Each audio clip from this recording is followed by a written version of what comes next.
comic book chat bubble, click on that and jump into the chat room, man. We got the best chat room in the world by far.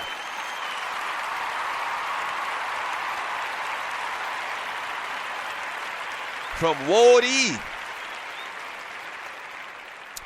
Wody 504, and maybe that's that term they use down there in New Orleans. Wody, Master P used to say, it's 504 New Orleans. He says players like Dak only come around a couple times in our lifetime. Cherish your gift, Jerry. Damn right, and that's the point. And don't forget, they got Dak Prescott in the 4th round. So it's not like Jerry them did anything. It's not like that he targeted Dak Prescott. He basically fell into their lap. And you know what else, too, is interesting about that?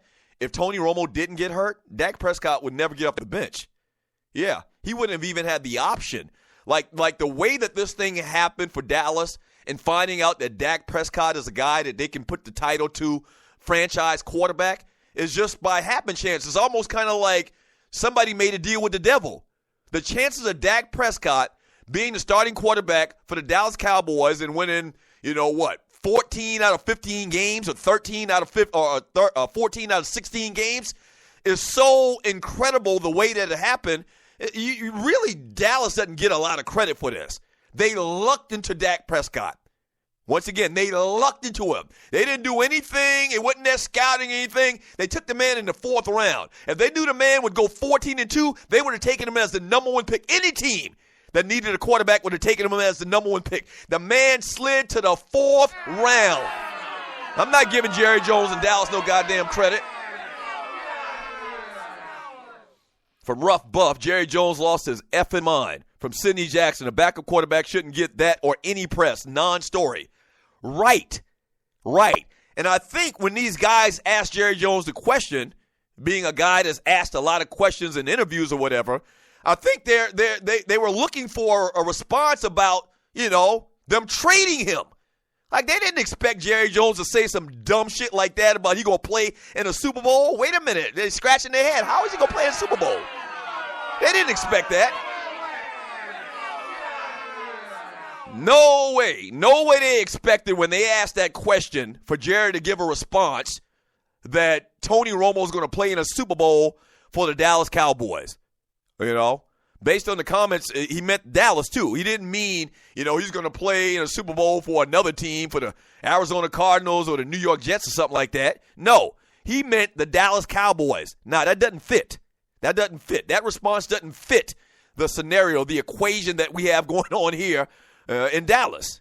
From Hot Capper 2000. What up, Hot Capper 2000? New face in the chat room.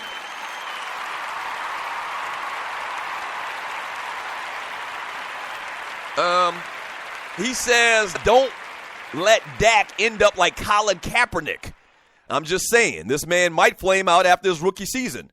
Well, any quarterback could flame out after their rookie season. But you can't go on anything but what you have in front of you. Okay? You could say that about any quarterback. You could have said that about Dan Marino. He would have flamed out after his first season. You could have said that after Joe Montana's first year. Why is it any different for Dak Prescott? No. He will continue to play. His story will be told throughout the years. But as of right now, there's no indicators that say that Dak Prescott shouldn't be the quarterback of the Dallas Cowboys for the next 10 years. Easy. All right? Shit does change. It does change. But there are no indicators. Wait a minute. Good Lord. You're listening to the Doug Stewart Show. Ooh, Deacon Dale. Ooh, I do love some mammary glands. I'm sorry, I got distracted. I got distracted from Hot Capper's 2000s comment. But thank you, Deacon Dell, for the profile pic, bro. And I easily get distracted. I'm sorry.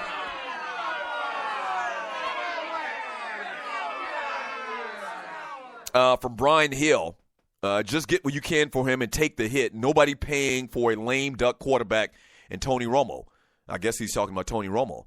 It's a very good point as well. I said earlier that I don't think there's no way that Dallas trades or no way that Dallas keeps Tony Romo because of the money they have to pay a backup. That's just not the way it works in the NFL with the salary cap. They can't do that, okay?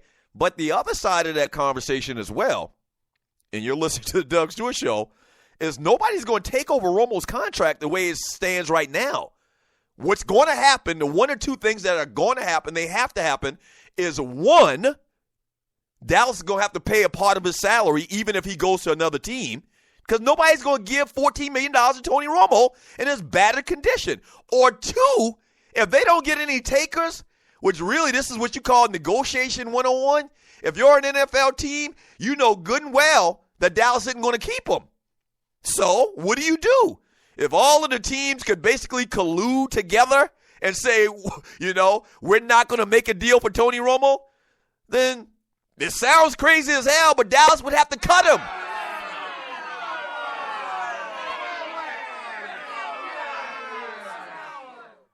Yeah, they would have to cut him. They are not going to pay that man $14 million.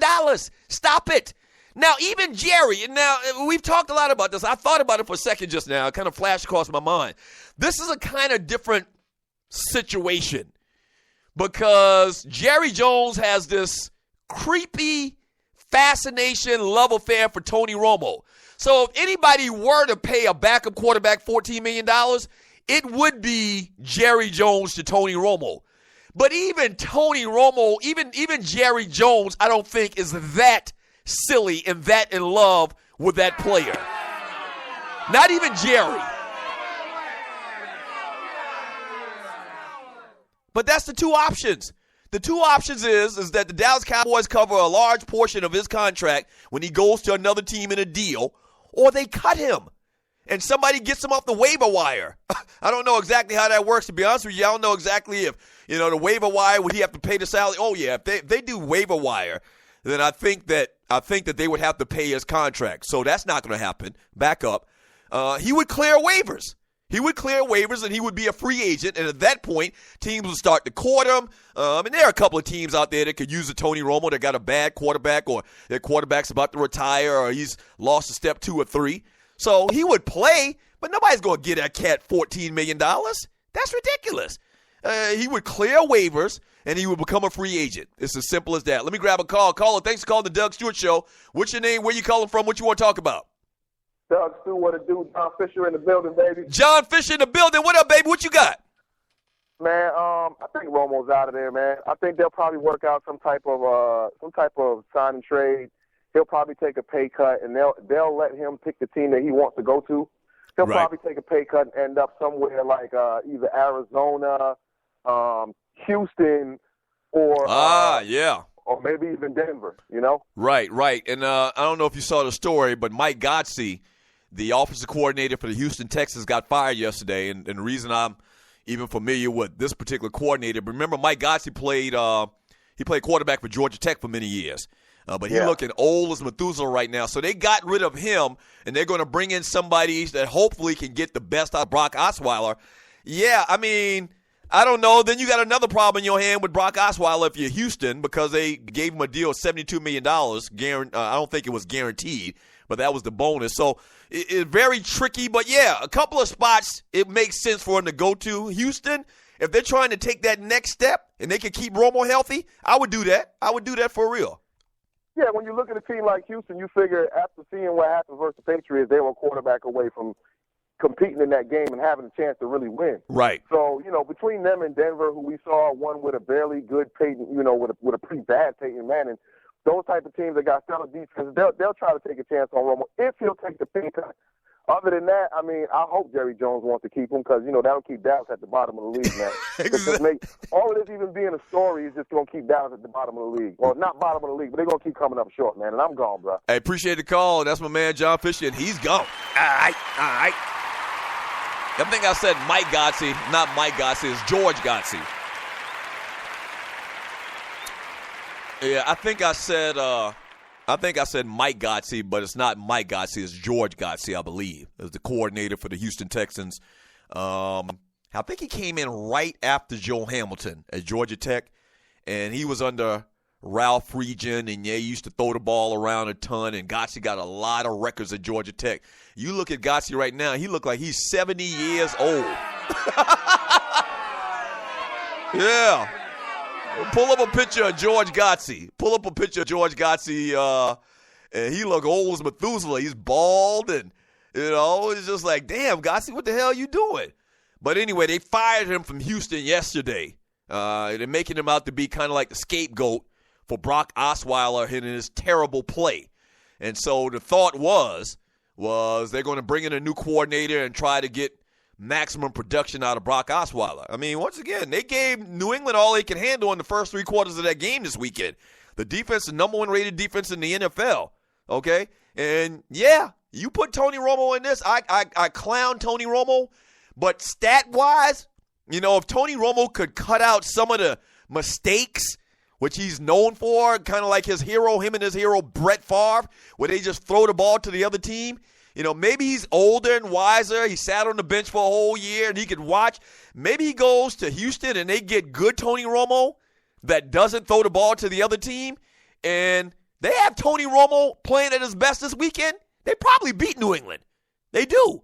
So that makes sense. But we'll see. Time will tell. A lot of time in between now and then. Let me read some more messages in the chat room on Spreaker.com from Gary G. Money Joyner. Bill O'Brien is behind the times. Sid Jackson, he can't handle Tyrod. Ooh. Wow. You talking about Tyrod Taylor leaving from Buffalo going to Houston? I like Tyrod Taylor. But it sounds like that they're going to move on from him. I talked about this a while back. That Rex Ryan basically rolled the dice on Tyrod Taylor. They gave him a big contract. Not a lot of it's guaranteed or anything like that. But the sentiment you kind of get out there is they're going to try something different than Tyrod, and he's going to be on the street, which is tragic, which is absolute tragic, because I believe that that young man with more time under his belt as a starter, remember for many years he's been a backup, with more time under his belt as a starter and playing live snaps in the NFL, he will get even better. I don't think he was bad this year. I just don't think they had a lot of good pieces around him.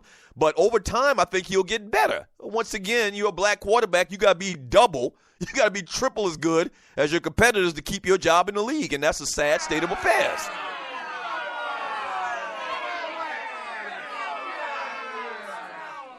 Yeah, so, I mean, time will tell. A lot of moves are going to be made this offseason in the NFL. You best believe that. Too much good chat to read, man.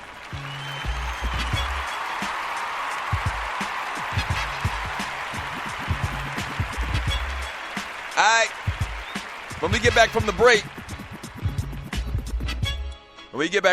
man, a little entertainment news. We want to talk about the circus going away forever.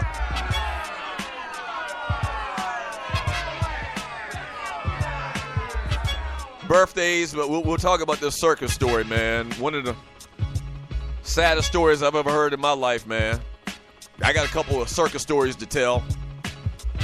As young boys going to the circus. The Ringling Brothers and Barnum Circuses. I think that's the name of it.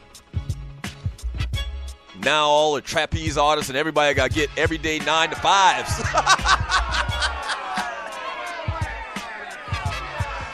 Right. You'd be swinging across the office and ropes and whatever. Trying to walk across tables or whatever like they're on a high wire.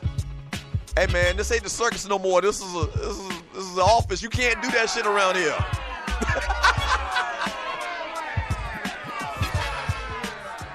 There's gonna be an influx of clowns showing up for interviews in their clown gear.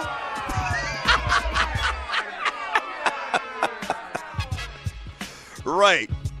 The bearded lady gonna show up for interviews at these corporate offices or whatever, man. Just what are the circus people gonna do, man? They can't operate in normal society.